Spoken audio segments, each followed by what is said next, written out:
So this is the technique I just mentioned. So I'm not using now the back side of my brush, but I'm using my reed stick. And even I dipped a tiny bit. I dipped in my black paint, and I removed the paint mostly. So it's making very light marks. And I'm using the tip to make little dentation in the paper, and I'm drawing the fingers and other little lines like the top side of the feet.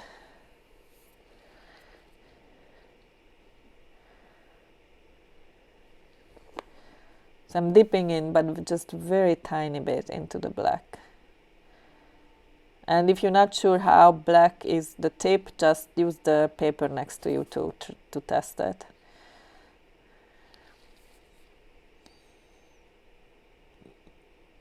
Trying to add more shading and removing the harsh line more. I don't want a line really, I just want like shades.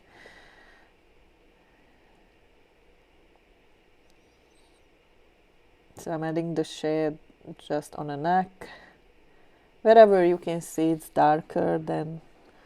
And this is the wash back, so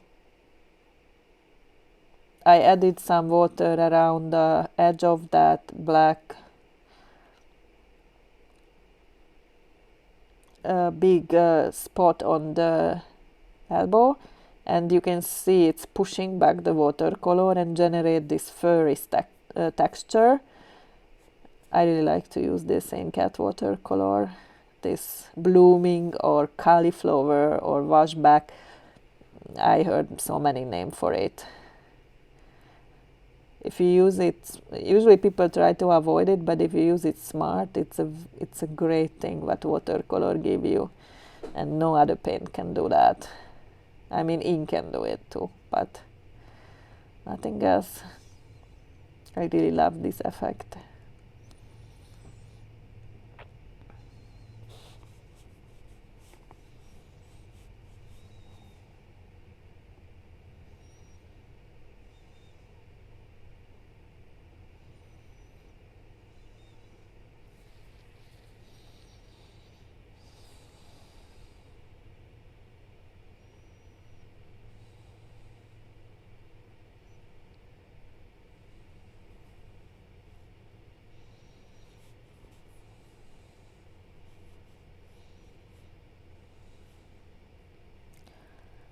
Yeah, now I'm just touching here and there. It's when you know you are close to the end, it's hard to know, should I continue, should I add more?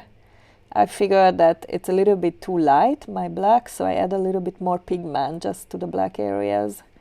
And also it's just gave a little bit more variation of the blackness, so some part get darker and some, if you see the photo, it's not a uniform blackness. It also have shades, and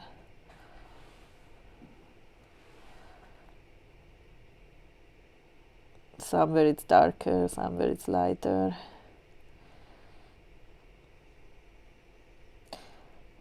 I'm adding some shading in the belly to separate from the front leg,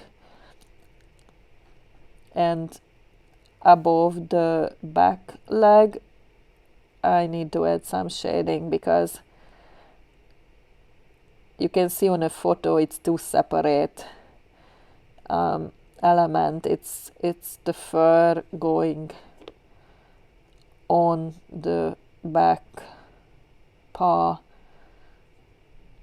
so I want to give some separation. I just decided to add an orange spot on the face. I like when cat has spots on a mouth area, nose or the jaw. That area looks weird now, but it's because of the masking fluid, the whiskers, etc. So it's like it's just it will when I remove the masking fluid, that area will change a lot, and I can use a small brush to work the details out. I know it's hard to stop, but it's getting there. Um, mm, it's hard to not overdo it.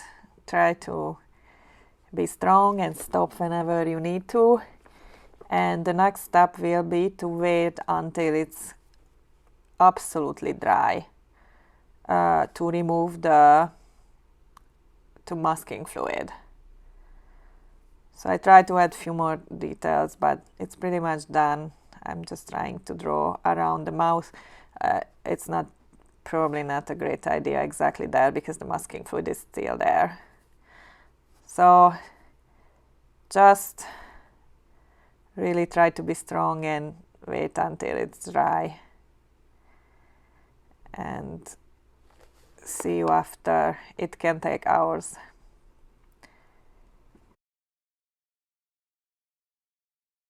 So I decided to remove the masking fluid with my finger, but I made a mistake, so it's not dry yet.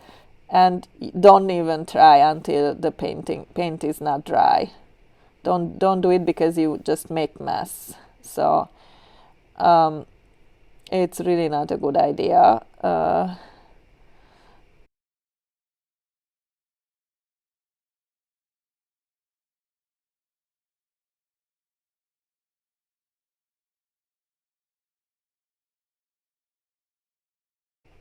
So I am back. So I'm doing again. It's still not 100% dry. Don't do it if it's not dry. It's dry enough to do it, but it's not worth it to risk it. Your painting, especially if you like it, just because you are impatient like me, it's just better to wait until it's completely dry. If you are impatient, you can use a hair dryer, and that will just don't push it too close to the paper. So use hair dryer and you can make the process quicker.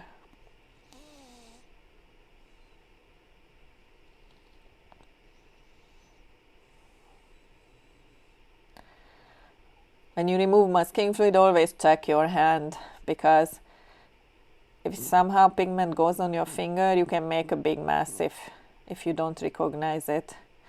So I'm using all my fingers just to make sure that I'm not messing black around white areas and so on. It just because it's not fully dried yet. It's better to wait. So when you remove the masking fluid, it's way too white. So I'm like unnaturally white. So I usually, even if I want a light line, I add some color, some light coloring to it, because it's never that bright in reality. So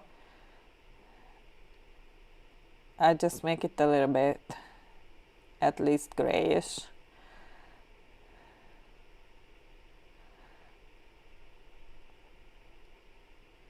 And I draw a little bit the mouth, the line of the mouth, not too strong, just lightly label it that it's just a suggestion, it's there. A little more masking fluid to remove.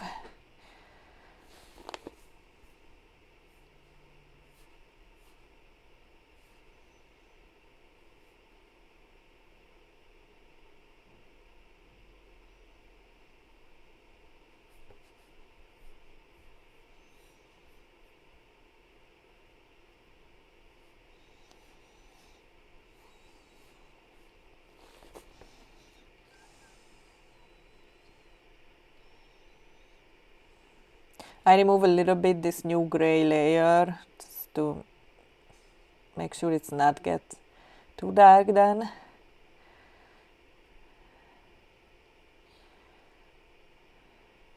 And I add some more shading. I mentioned there is a missing shade there, but now I forgot to add before, but now I'm separating the the paw from the belly with that shade.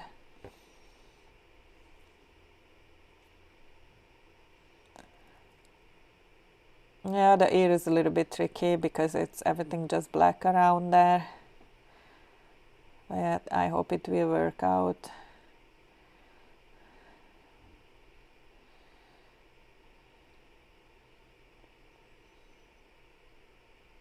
And a little bit the nose.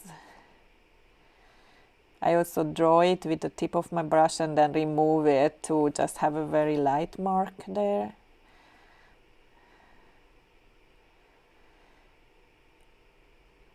And I didn't mention in the materials, but I have this very thin ink pen called Pitt